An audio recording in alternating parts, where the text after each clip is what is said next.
All right. Well, we're going to be moving on from the Phantom Menace era to slightly after the Attack of the Clones era. I say we jump into our book discussion. The book? Yes. All right. Well, what did you think of the book? This was the third Padme book. This was Queen's Hope. Hope. Yes. By E.K. Johnston.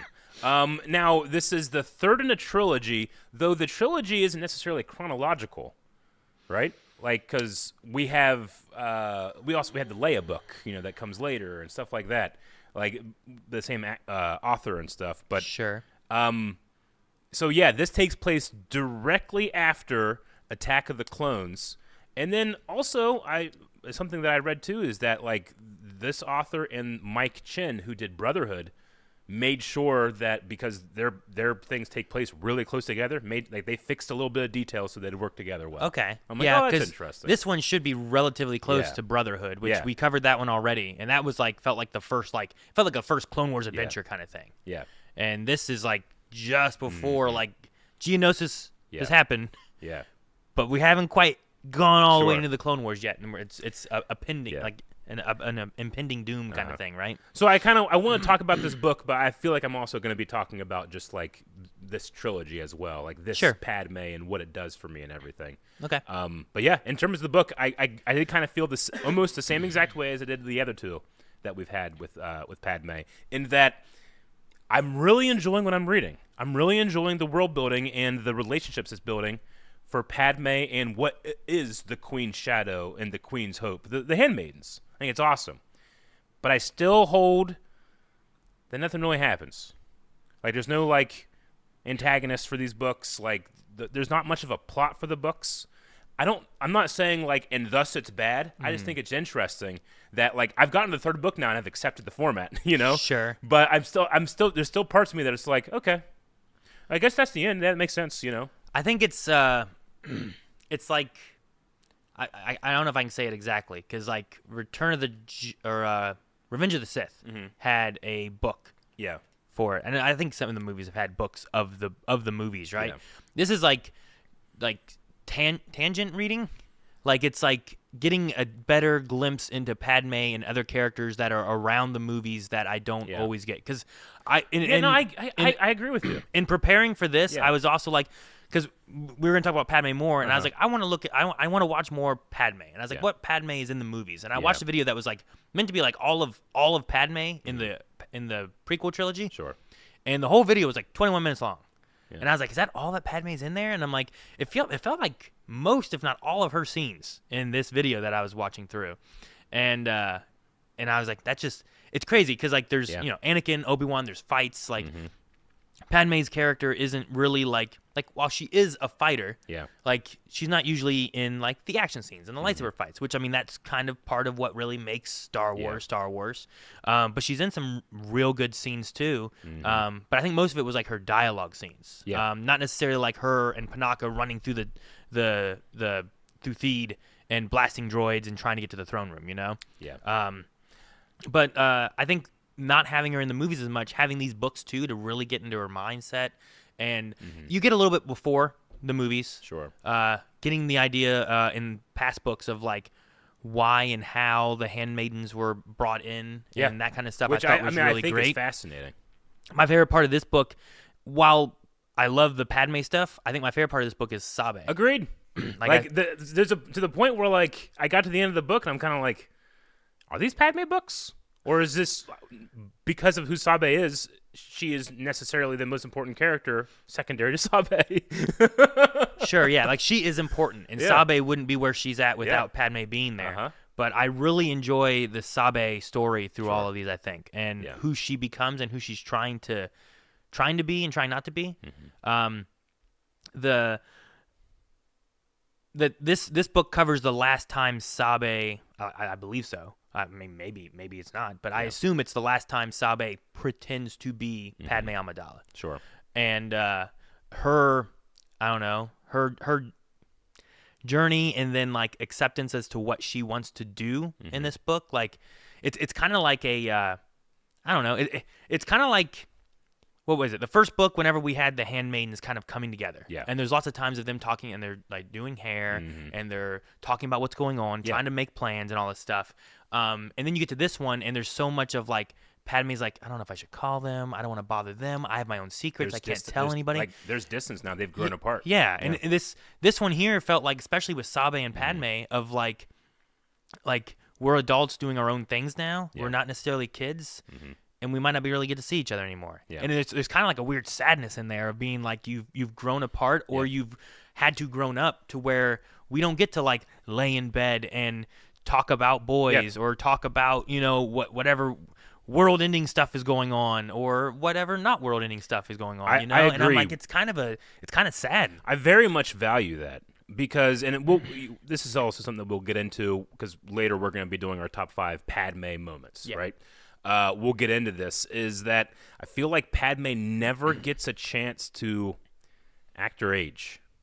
Like, she's 14 in the first movie, Like, does that, like, all of her scenes, does that feel like a 14-year-old? It doesn't. It feels like it's at least an early 25-year-old wrestling with huge responsibility and stress, Yeah. I love that these books highlight and kind of give her, like scenes with her girlfriends, but it's still, she has all this stress and all this responsibility, but at the very least she feels like she's acting her age in a way that's not condescending, but enhances the character. Yeah. Sure. No, I get what you mean. It's like I get like her high school stories and her high school friends, and then she'll kind of move on. This is kind of what she gets from that. I almost think it's, in a way, almost worse than like she never gets to act her age. Yeah. As I was reading this and looking into stuff for like top 5 Padme moments and stuff, I kind of think that she never gets to do things for herself. Like she becomes a queen at the age of 14, and then like she's looking out for like this whole planet. She becomes a senator. Like there's all these things that like it's always about these people in trouble. It's always about making sure these people are taken care of. It's even watching out for her handmaidens and stuff. And there's so much like from the age of 14 that it almost can never be about Padme. It's about everybody else. And that, I mean, that must be, I know that we're kind of reverse engineering it, but like that must be why she finds her relationship with Anakin so passionate. It's like, that's her. Yeah. Nothing else in her life is just Padme except for her relationship with Anakin. And this book kind of talks about that too. Secret. Where like Sabe and them like, it's like, well, if she said that if she ever fell for somebody, it would be, I can't remember what the line was. I don't know if it was dangerous, but it would be hard. It would be heavy. You know, like it would just be like, that's just what she goes into.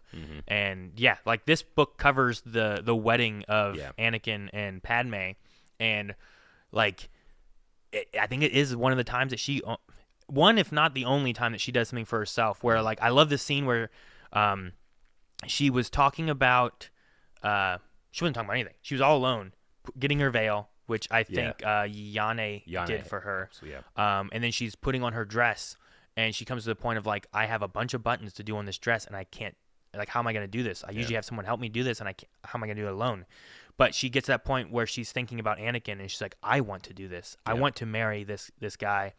And she's like, I'm going to get in this dress one way or another. Yeah. And this is like the first time of her trying to, I felt like, really do something on her own for herself. For her.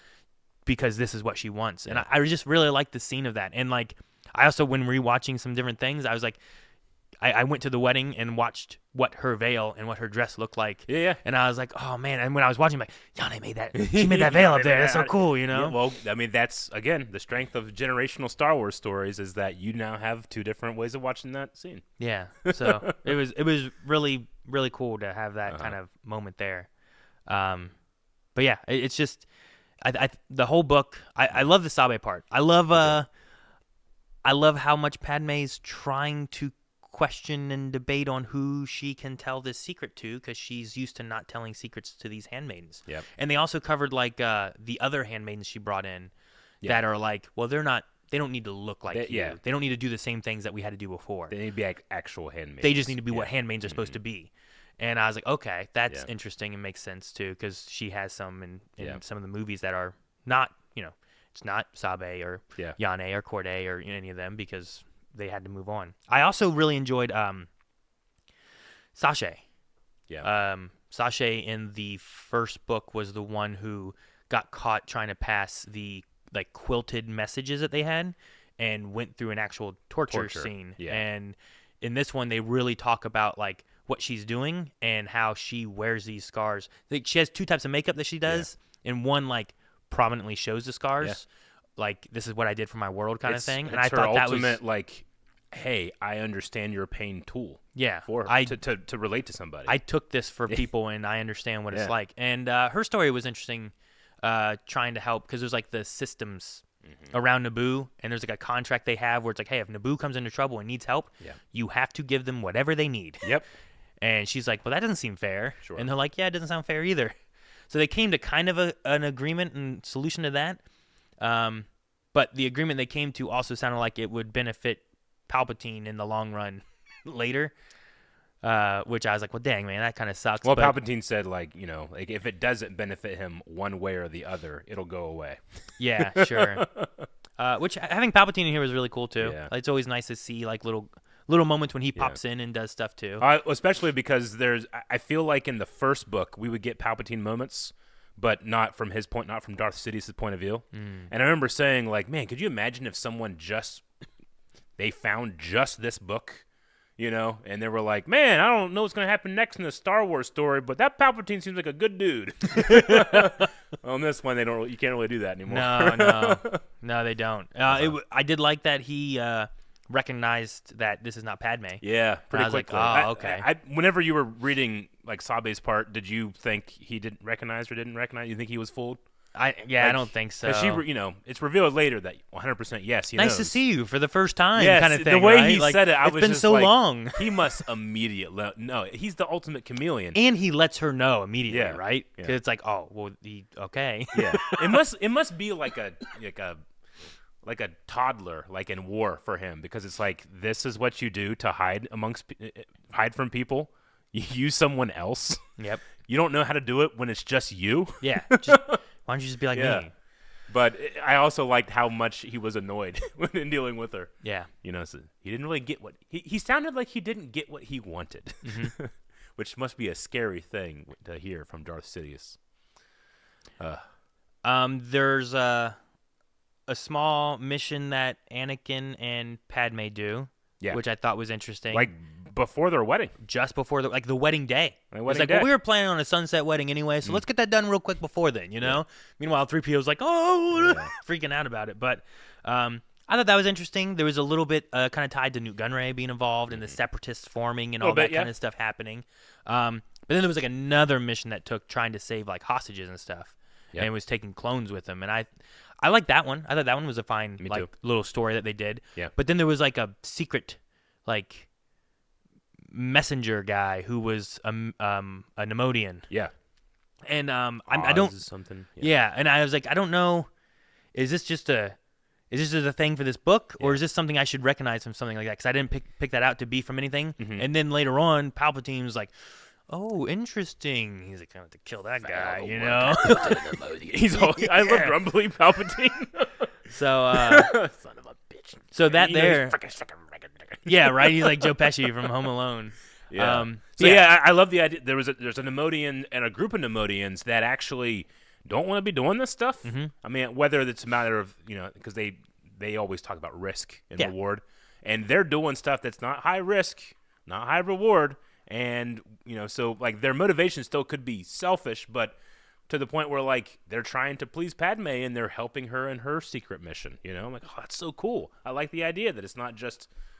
There are heroes on both sides, as we read in the crawl. Yeah, and in the Trade Federation, there's like, well, people are going to agree and people are going to disagree with this, you know? Because when I see the Trade Federation, I immediately am biased against them. There's the bad guys, There they right? are. Yeah. Since episode 1, like, that's what it was. It doesn't matter if it's Newt or Lot Dot or, you know, whoever. You're like, they're bad guys. Sure. But no, having this there was like, no, like, they're not all bad. And some of them like, hey, you know, I want to work with you. We want to figure this out. Yeah. So I thought that was interesting. And I don't know if that's going to be any more of a plot that we don't know that pops up in like another book or anything like that. Sure. But it was just one of those things that was like, oh, I wasn't expecting that's what was going to happen. Yeah. And then, we did have Nemodian stuff in Brotherhood, which, as I said, ties that was into the next stuff. assassin person, right? Yeah. Yeah, that was cool too. Yeah. I did like that. And that's where we kind of learned about, at least I kind of learned about the Nemodian like risk reward system of how they do things. I just had something else too. What was it? Lost it. Oh, found it. Lost it again. Go ahead. Damn it, Eric. I didn't find it.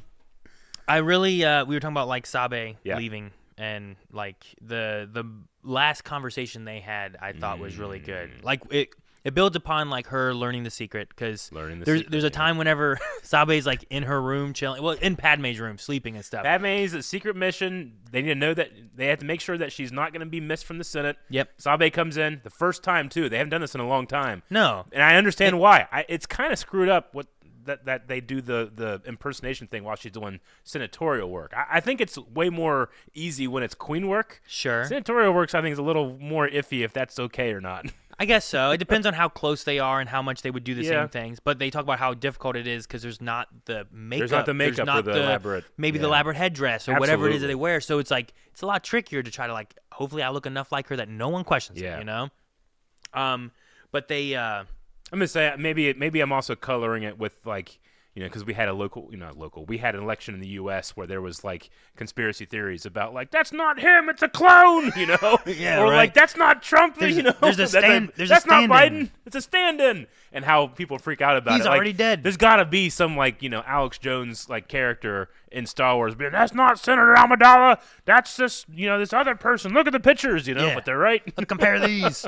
The circling parts of the face or whatever. Oh yeah. But that scene there where Sabe goes into Padme's apartment or whatever and is sleeping, and then like alarms or whatever go off. There's sensors detected. Someone's breaking in, and they're like into her apartment.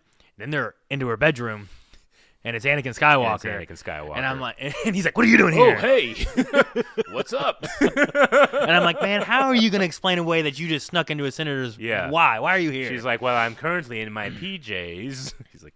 So I really like that. Yeah. But it was one of those. Their interactions were fun. I mean, awkward, extremely awkward, but very fun. Yeah. Because they both have Padme's affection, as it were. Yeah. And then it turns into like, I hope he doesn't reveal that I've been hiding as this or anything. And then he's also, I think, worried about like, hope she doesn't reveal that we've been doing a thing, Yeah. So. But the unveiling of the secret and like, there was such a struggle with Padme wanting to tell and not wanting to tell, and like trying to figure out that stuff, that them finally getting a chance when everything's done and they come back together and they're swapping back, they sit down, they have that discussion, they talk about Anakin, and there's like one of the last lines that Sabe says to her was like, "My hands will always be yours. Please don't ask for them again." Yeah. And I was like, man, it's such a, because there's this relationship, and whether it's completely friend platonic or there's something more between them, there's that thing where like Sabe's like, "I will always come to help you and do whatever you ask of me. Yeah. I need you to not ask of me for anything else." And there was just something so sad about that, where she's like, "I want to be here and help you and be with you and all this kind of stuff. And if you ask me, I'll do it. I will always do it. But please don't. But don't do that anymore."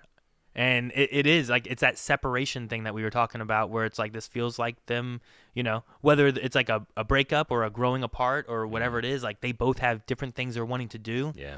And that part hit me where I was like, I didn't expect it to be as sad as it was for these handmaidens and stuff, Sure. And we have Sasha and Yane who are together, which was really cool. But I guess I didn't expect like, I know the handmaidens aren't really around in the movies, so they got to go somewhere. But this one was a little heavier than I thought it would be. Mm-hmm. So I don't know, but I really like that part of her, I guess, confessing that I will always be here for you every time you ask, but I really need you not to ask. Yeah. Oh man. Yep. But there's also a few little cool things. They mentioned oh dang, what's that senator that they have, that Padme has a senator friend, and I know the name from Clone Wars, and I didn't write it down and I can't think of it right now, but there was a nod towards like a senator. I think it was Senator Fa. Was that it? Onakana Far. Was that the one they mentioned this one? I think the it Rodian. might have been. They say like, the Rodian. Yeah, they're like, he's acting a little strange the last couple weeks. Yeah. Anaconda Far. And I'm pretty sure he joined the Separatists, right? Wasn't there something with that in the Clone Wars? Yeah, he thinks that the Separatists are going to be able to give Rhodia better things. Yeah, there was something like that. I was like, I remember that name from Yeah. Clone Wars and stuff, and I didn't write it down, and I Uncle probably would have Anno. misspelled it anyway. But Yeah. but I think that they were also mentioned Little in a previous details in book there. too, in one of the, I think in the party maybe. I forget. It's been a little while. You know what I liked the one part where I can't remember which handmaiden it was, but it was like, isn't R2 like Naboo property? It's like, where's R2? It's like, oh, it's with Anakin, and we Anakin's droids with us, haha, you know. And then Sabe kind of later goes like, well, that makes sense when she finds out. But it was funny to think like R2 officially is owned by not Amidala, because Amidala doesn't own Theed. You know, she's an elected queen. So can she give away R2? Like, how does ownership with droids work? Yeah, I don't know. But yeah, you know what? I never really thought about it in the movies because, like, in Episode 2, R2 is there with Amidala and, like, is helping with that, right? Yeah. Like, he didn't go with Anakin and Obi-Wan at the end of Episode 1, right? Yeah. No, So, it's like- only in the Clone Wars that they trade. Yeah. Yeah. And then, like, oh, yeah, there's 3PO, which Anakin built, Yeah. staying at Padme's place. Yeah. And I love that 3PO, he has a line in here, like, he's finally starting to do, like, real protocol stuff, and he's like, I was literally built for this. I was so happy for him. He's like, I did it. Oh, and Nexus also brought up something that I loved in this. Nexus asks, is this the book where we find out that Palpatine has a stress stone in his office that he fires his lightning into when he's mad? He did shoot lightning in his office, right? Yeah, that dude's got to get that out of there, you know? I didn't think about it being like a It's a a stress stress ball, stone. but Yeah, instead it's it's like a stress stone he can shoot yeah, it's lightning like into. a punching bag. You gotta get that out of there, or else that's gonna blow up in your next meeting or something. You know, you're gonna be sitting there as this guy talks and talks and talks, and you're just you know, you can't keep that in. You know, You gotta let it out sometime. let That it way out. you can keep the chameleon aspect of you there. exactly. Okay. Yeah, I guess Yes, that's true. Nexus, that is you are. That is funny. Correct. That is exactly how I thought of it too, and I was very, very, very happy with it. What else? We had Sister in this, the clone sister. Oh yeah, I kind of Yeah. forgot about that. But yeah, there was. So is Sister a female clone or is it a male clone who has transitioned into female? Is that what's happened here? Because they didn't really dive into it a whole lot. No. But they said about like sister, my brothers all go with me, and then I was thinking about oh no, I just lost it. Bad Batch, Omega. Omega. And I was like, oh, that one was a female clone, and Yeah. they talk about brothers and stuff in there. So I Sure. was like, just trying to figure out sister And they a also little bit. mentioned like what happens, like they at least reference like what does happen with like odd clones. I'm like, oh, this is before Bad Batch. Yeah, yeah. So like this Yeah. is like a I wasn't sure if it was like a clone who Yeah. was like With the talk of like, I thought like they went more to gender identity like while they were having that. So I think it's meant to be like male clone but trans. okay, Yeah, interesting. yeah. Which I think like, and you know, with the other clones, I love that there's no controversy there. Like the clones are just like, yeah, sure, that's fine, Yeah. sister. You know, Yeah, because we're all brothers. yeah. you know, because we're all brothers. Yeah, she's your sister. Yeah. yeah. I was just wondering whenever it was going through because like there's been we saw through Clone Wars and stuff like sometimes the clones just develop differently whenever they are. Yep. created or born or however it is they pop Yeah. out of the tubes and stuff or whatever. Yeah. So I was just like trying to figure out exactly how this works and they went into it some but not a ton and I was like I think I get it. Yeah, I was curious what your thoughts were because I had discovered Sister a while ago while doing some studying. you Okay. know. So I knew Sister was out there. Did we have Sister in Brotherhood? There in Brotherhood, I think there was a reference to, but I had known more about the scene from this book. Okay, because I feel like Sister Yeah. was mentioned somewhere, but I can't remember why or I what believe they said so. about it. And I think that we've talked about it a little bit before. But here you kind of get more of the actual, the major reference to it. okay, which- so this is the first time that she would have been Yeah. in one of the books. I believe right? so. Because the Brotherhood came out after this book. Yes. Is that right? I believe so. I think. Okay. Yeah, but so she was created here, but she appears in Brotherhood. But yeah, when I read it or when I was listening to it, I was just kind of like, huh, cool, you know. But I also you get that feeling of like, man, I can like, it's like Obi-Wan. He can like suddenly like feel like the anger of a lot of people that don't like that type of thing to show up in their Star Wars books. You know, as I read it, I was just kind of like, ooh. I'm glad I'm reading this years later and on to deal with that in the reviews. Sure, yeah. I wonder if there are others. I mean, You know, sheer like numbers wise. yeah, that's what I was thinking. Like Yeah. considering like how many clones there are, like Yeah. like there's bound to be more, I would think, right? Sure, I would say so. All right, yeah, it's interesting. Yeah. I also wonder, like, yeah, I don't know. I'm mean, just trying to think of like all the different, like, if you have like gay clones, and you have like we had one that was like broke off and like had his own family, you know, like all these different stories. I was like, I wonder how often these will, if there are others that has been dived into and discussed. I mean, in, like, considering how much the clones value their, I mean, because they are so similar, they value their individuality so much more than like me and you probably do. You know, Sure, it's like if I'm different than you are, you're gonna be like, well, that makes sense. Look at all the differences. If there were billions of people that were just me, exactly, right? Yeah. Like, yeah, I then guess that's like true. it wouldn't be a matter of contention; it'd be a matter of celebration, which I think makes perfect sense for like a unit like the clone army. You know? They're just not concerned with that type of thing. They literally have better things to fight about. Yeah.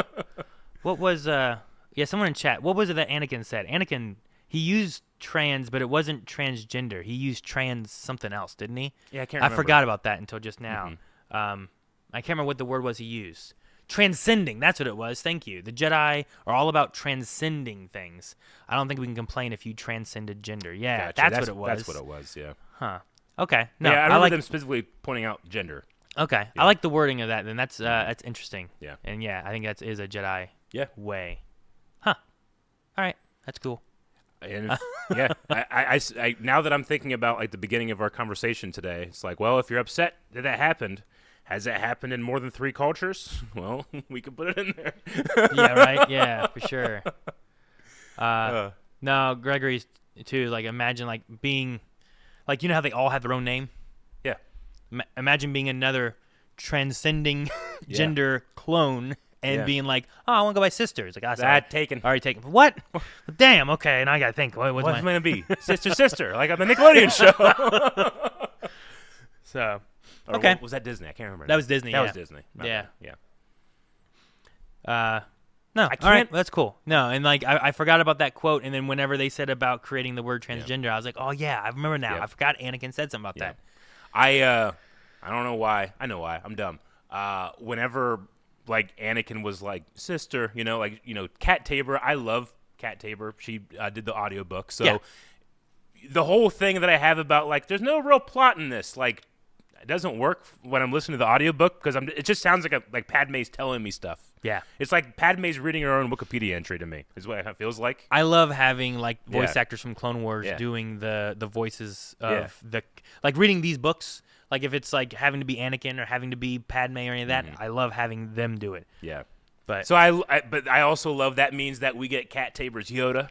We get Kat Tabor's Jar Jar Binks, when they speak in the book. I'm like, that's cool. But whenever I was reading the sister scene, I kept going to Darth Vader. Sister. Oh, yeah. So, you have a twin like, hey, that's characters known for saying the word sister. Yeah, right? Because I have that so clearly in my head. Yeah. Yeah. No, having Catherine Tabor read this was great. I love that. And it just, it's the same with Ashley doing the Ahsoka novels, where I'm just like, I'm just hearing Ahsoka in these books, which is so good, especially when it's mainly focused on them anyway. Yeah. And then having, handmaidens in this one, like, well, Sabe has to be like, like Padme anyway, so it works too whenever she talks. So, no, I really enjoyed the novelization of this a lot. Yeah. But I think I agree though, like, there is a general sense where I'm like, this book was fine. Like, there's a lot of things that I like about the book, but it wasn't a thing where it's like the plot of it is like a big, like Brotherhood. I enjoyed the story and the plot of that, and it felt like being in another Clone Wars episode. Agreed. Right? Where this one just felt like I should watch the movies and read these and have a better understanding than of Padme and characters adjacent to Padme. Yeah. We even got more Typho. Yes, Gregory Typho. And Typho's, I don't think, in the movies very much. Like, despite having an extra movie over Panaka. Yeah. Yeah. He's not really in there very much. You get much more Panaka time, I think. Yeah, he's barely in episode 3. I think you hear him. Is he in episode 3? I think he's only in the scene where Padme's like, anyway, I'm leaving. Like, before she gets to Mustafar. He's like, all right.